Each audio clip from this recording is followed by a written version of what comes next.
Monte Poole, NBC Sports Bay Area, joins us. He was in there asking questions to Mike Dunleavy just a couple of hours ago. Monte, good evening. Thanks for coming on. What was your biggest takeaway from that press conference today? Well, that Mike wasn't really going to divulge much. I think, he was a little bit disingenuous when he basically said that trades are almost impossible. I think this is the guy who traded for Chris Paul last summer. Who saw that coming? And what did we see the other day? We saw Oklahoma City trade for Caruso, traded Josh Giddey for Caruso. They immediately addressed a defensive need in OKC. So, and then we saw the teams in the NBA Finals. Dallas Mavericks, what got them there? Trade deadline deals. Boston Celtics, what got them there? Last summer deals for Drew Holiday and for Kristaps Porzingis. So trades are not impossible. They're not even difficult if you find the right team at the right time. But to listen to Mike, he was like, trades are really, really hard. I mean, they're not easy, but they're doable. They're doable. They happen all the time in the NBA. And if you look around, you'll see them. So, yeah, that was part of it. And also, I think it was pretty apparent that, yes, they want to get under the luxury. They want to get out of the second apron. They want to avoid that, and they will. But that was one of the things that we knew beforehand, so that wasn't a revelation, really. I think he was asked about Kevon Looney and his presence and his opting into his contract, guaranteeing his contract, which, he made it clear, too, that, yeah, they love Kevon, but also, having him under contract makes him easier to trade, and so these are all things that I think if you read between the lines, nothing was a surprise per se. Mike isn't going to surprise us with anything that he says during these sessions. He's pretty good about that. And so to me, he pretty much held his cards close to the chest and didn't really reveal a whole lot. But regarding Klay Thompson, yeah, he reiterated what he said a couple of months ago, that they want Klay back. But it's also clear as time has gone on that they want Klay back at the price that they want to pay. And so the result is that you have a little bit of a standoff, and you got Klay and his people wanting one thing and the Warriors and their people wanting another thing. And I think this is going to be one of those cases that the market will decide where Klay goes, and maybe the market won't be as hot for him as they would like. And I think that's what the Warriors are kind of gambling. Yeah, and Mark pointed out the Malik Monk contract coming in below $20 million a year kind of sends up maybe a flare for Klay's market being softer than what he would have thought of. Monty, I want to ask you about the Chris Paul contract.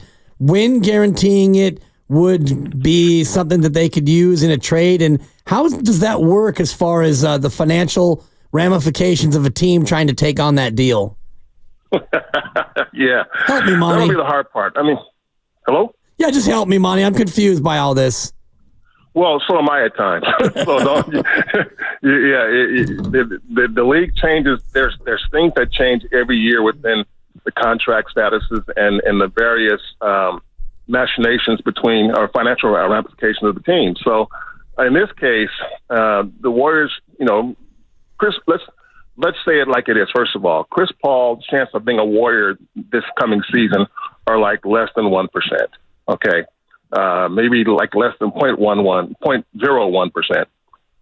Highly, highly unlikely. I don't see it happening.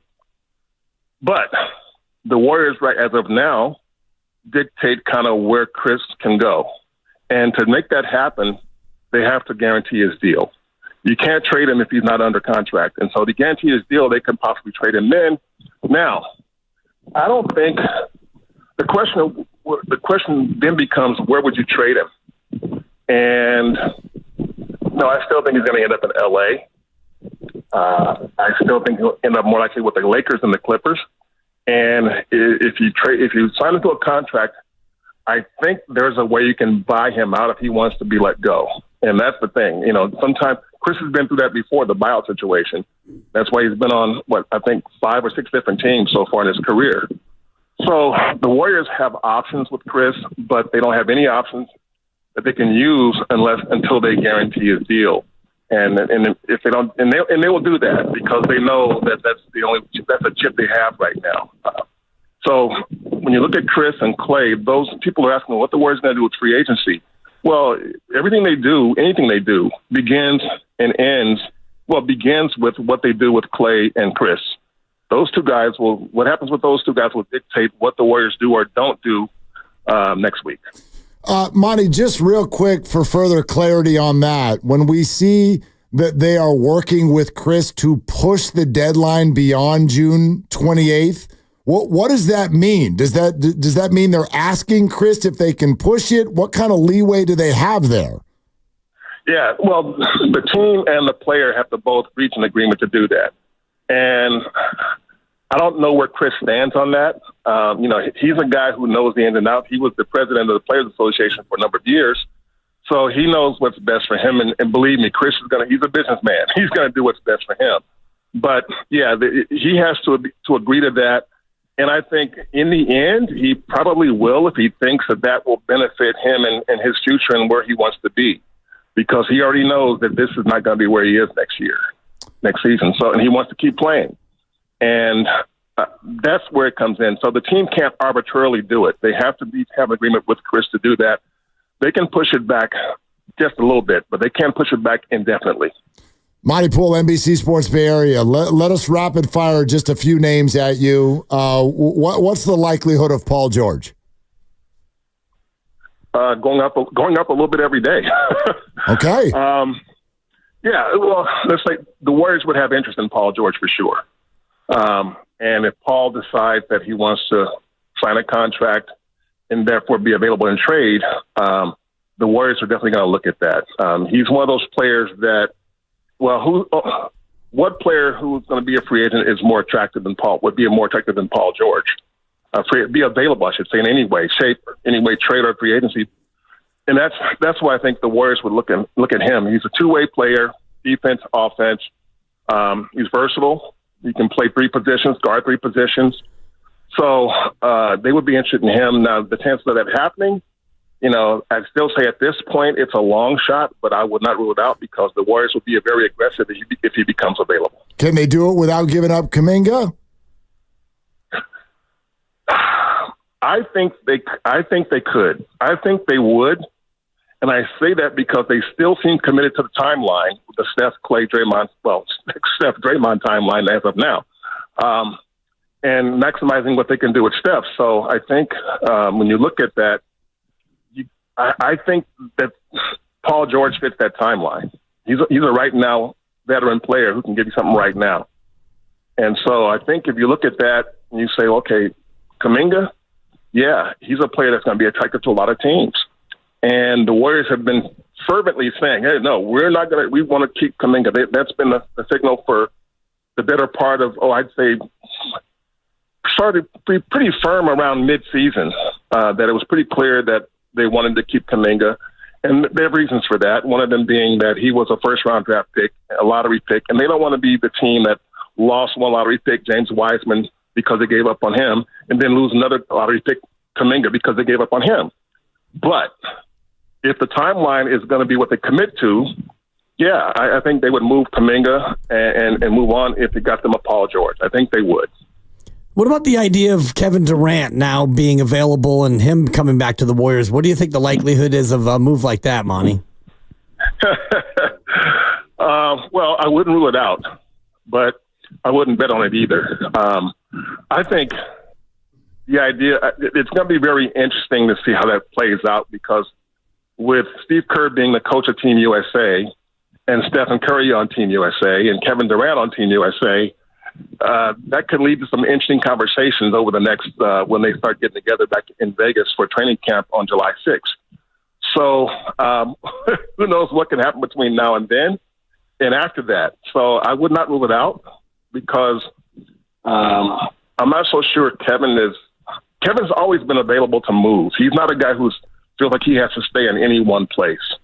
And the question is whether he would come back to a place that he's already been is something they'd have to figure out. But if Kevin Durant is in any way available, I think the Warriors would definitely be interested. Joe Lacob has always said he never understood why KD left.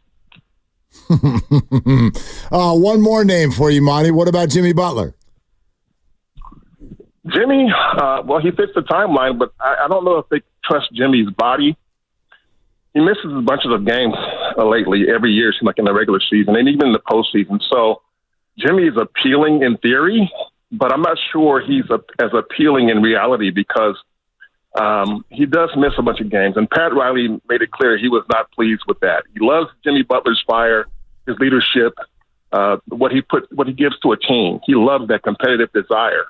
But you can't compete if you're not available. And I think the Warriors will be a little bit concerned about Jimmy's availability. And so that might scare them off of a deal like that. But again, the Warriors are big game hunters. So that's Joe Lacob's, that's his approach, that's his MO. So I would not rule out anything that involves them getting an all-star caliber player to pair along with Steph and Draymond. And what do you think the chances are of them bagging something in the big game realm, Monty? Do you think that they're going to be aggressive almost no matter what? Yes. Yes. I don't think they'll look at this team next. I don't think you go to training camp and say, okay, we got Steph, we got Draymond, and we got the rest of the guys. No, I think they want to go in and say, we got Steph, we got Draymond, and we got this guy, and we got the rest of the guys. I definitely think they want another impact player. I think they're going to do whatever they can to bring in at least one other impact player. Monty, before you run, give us, and I know this moves every day, what is your current percentage chance that Klay Thompson is on another team next year? It does move every day. But keep in mind that Klay is the most unpredictable guy on the team. He's a free thinker, a free spirit, and no decision he would make would surprise me, well, except with one exception. If he were to end up in Oklahoma City, I'd be stunned. Okay. I don't see that one. But other than that, I think Klay, I think there's a certain sentimental thought that he'd like to stay with the Warriors. It's the team that drafted him. It's the team that knows him best. And it's the franchise he knows best. So I think, but I think Klay also is curious about what his value is, and that's where I think it's going to be interesting to see because I just don't think Klay was once one of the league's top two-way players, and he's not that anymore, and he knows that. He's had to come to grips with that. I mean, he was an all-defensive team player in 2018-19, but since then, with two devastating injuries, he hasn't been able to be the same defender, and. So I think for that reason, that's gonna taint his value a bit. He got a max contract last time around. That ain't happening this time. So what's he gonna get? I'm told from several people that he wants at least 3 years. The Warriors may hedge on that, but at some point maybe Klay will too. So the market will dictate it. But I still think that Klay, there's a good chance he comes back, but I wouldn't be surprised if he walks to a team that he thinks gives him a chance and that gives him the kind of respect he thinks that he's earned. Monty, I'm going to push for a number. Percentage chance. Is it higher or lower than 50? That he comes back? Yeah. Barely higher, like 52-48. Wow. Okay. Wow. I know that's waffling. That's waffling. But that's a number. That's also the most optimistic number I've heard anywhere in the last week and a half. Well, I've been saying a 50-50 for a long time, but I'm going to say 52-48 because I think I don't think the market will materialize as happily as he would like. I think I don't think there'll be the kind of money he's hoping to get from some of the other teams that would be looking at him. So that's why I think there's a good chance he could return because if the money's close, it's going to be up to Klay. But I don't think he's going to get a team that's offering $40 million. Yeah, but is he mad at the Warriors? Like, I think that's the vibe right now is maybe even if the contract were equal, he'd leave. Money talks, man. Guys can be mad as hell one day. I mean, I remember a time when Kobe Bryant was mad at the Lakers. Yeah, that's true. So, yeah, so that's why, and I don't think Klay is a guy who holds a grudge forever. So that's why, again, I think Klay is enough of a business person to look at the big picture and see what's best for him. And if he thinks it's being with the Warriors, I think he would do that. So I'm not going to rule it out at all that he would come back. But again, if there's only one move that would surprise me, that would be Klay Thompson in a Thunder uniform. Oklahoma City. Okay. Monty, thank you so much. I know it's a busy week. Here we go. Thank you so much for coming on. All right, guys. Take care. Okay. Thanks, Monty.